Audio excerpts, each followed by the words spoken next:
Bonjour à tous et à toutes, nous sommes le mercredi 14 juin, nous allons voir quelles sont les énergies pour cette journée avec l'oracle Arco. Donc pour cela, vous avez remarqué que j'ai changé donc ma façon de tirer.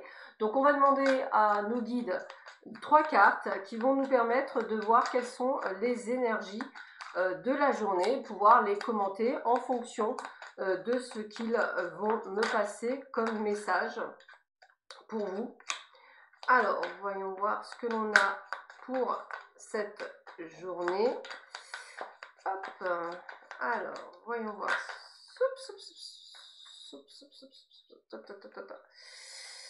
Alors, qu'est-ce que l'on a pour cette journée? Elle veut venir, donc je vais la prendre. Voilà, elle a vraiment voulu venir. Allez, une petite dernière pour voir les énergies un petit peu de ce que l'on me donne. Énergie du 14, elle est venue. Allez, c'est parti mon kiki, on regarde un petit peu ce que l'on a. Alors, quelles sont les énergies du 14 juin?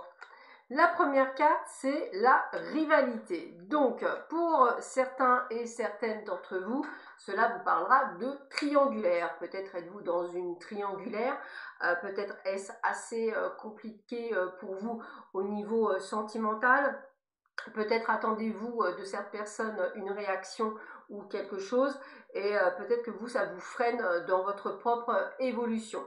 Cette rivalité, elle peut être également amicale, hein. On peut avoir effectivement ce côté d'être avec des amis où en fait c'est à qui aura la plus belle tenue ou à qui aura le meilleur job ou à qui aura le plus beau mec, excusez-moi pour le terme, ou à qui aura le meilleur salaire ou ce que vous voulez, pourquoi pas la meilleure vidéo sur TikTok.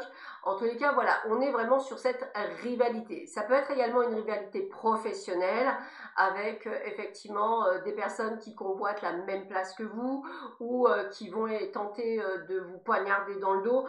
On est vraiment sur un contexte assez nauséabond et toxique avec des personnes qui vont en fait vouloir plus avoir votre place qu'autre chose ou ne vont pas nécessairement vous respecter ou aller dans votre sens. Donc effectivement, on sent, je dirais, une énergie extrêmement je dirais négatif de la part de cette personne-là, qui a priori vous fatigue, ou vous êtes même dans l'incompréhension, quelle que soit la situation que vous vivez, et cela vous rend, je dirais, un petit peu tristounet, voire mélancolique, ou à ne pas comprendre comment les gens peuvent se comporter de cette façon-là, puisque pour la plupart d'entre vous, vous n'êtes pas dans ce contexte-là, vous n'êtes pas dans cette rivalité-là, vous n'êtes pas jaloux des autres, votre vie actuelle, même si pour certains ne vous convient pas totalement, c'est la vôtre, vous l'avez acceptée, vous tentez d'évoluer pour l'améliorer,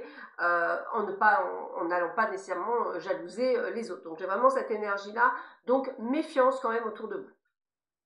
On a l'homme brun, donc a priori je dirais que si je veux me mettre dans une triangulaire, eh bien ça va être donc, alors évidemment homme brun dans le cas où c'est celui avec qui vous avez une aventure amoureuse entre guillemets. Maintenant si c'est le cas d'une femme, ça peut être aussi une femme brune, hein. Vraiment cherchez bleu dans le contexte. Dans le côté professionnel, il se peut qu'effectivement ce soit par contre plutôt un homme, donc brun, qui peut effectivement vouloir votre place, ou vous titiller, ou vous pousser, ou jouer des coudes, hein, ou vous mettre des bâtons dans les roues, hein, vous êtes responsable et peut-être qu'il vous en fait voir des vertes et des pas mûres, hein, homme ou femme, hein, c'est un petit peu, tout dépend de comment vous ressentez la vidéo. Mais c'est ce que je ressens. Et puis, amicalement parlant, ça peut être, vous êtes un homme et vous avez un pote qui est brun et qui vous en fait, entre guillemets, voir des vertes et des pas mûres, pourquoi pas.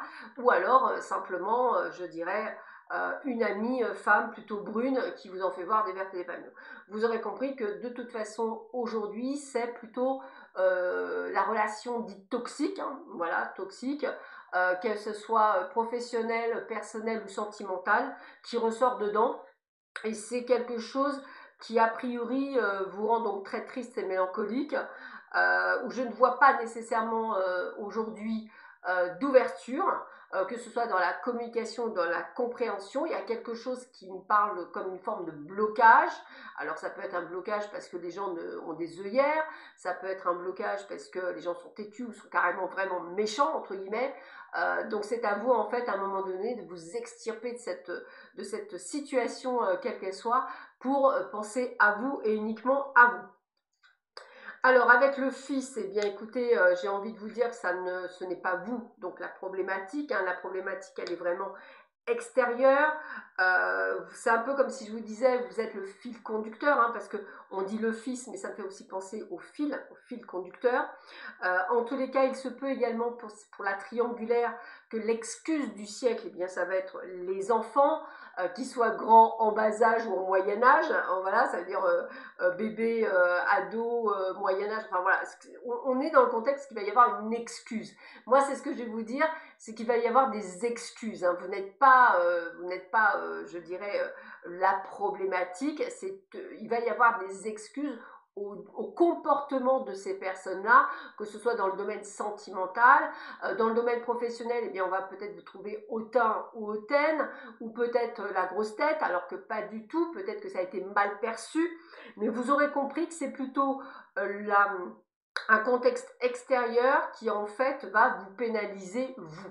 Donc remettez les choses dans leur contexte. Je vous invite à prendre le large par rapport à ces personnes, déjà parce que si effectivement vous êtes dans une triangulaire et que cette personne, entre guillemets, vous donne des excuses depuis plusieurs mois, voire quelques années, il y a un moment donné, vous n'êtes pas venu vous incarner sur cette planète pour être en attente d'eux, mais pour vivre votre incarnation.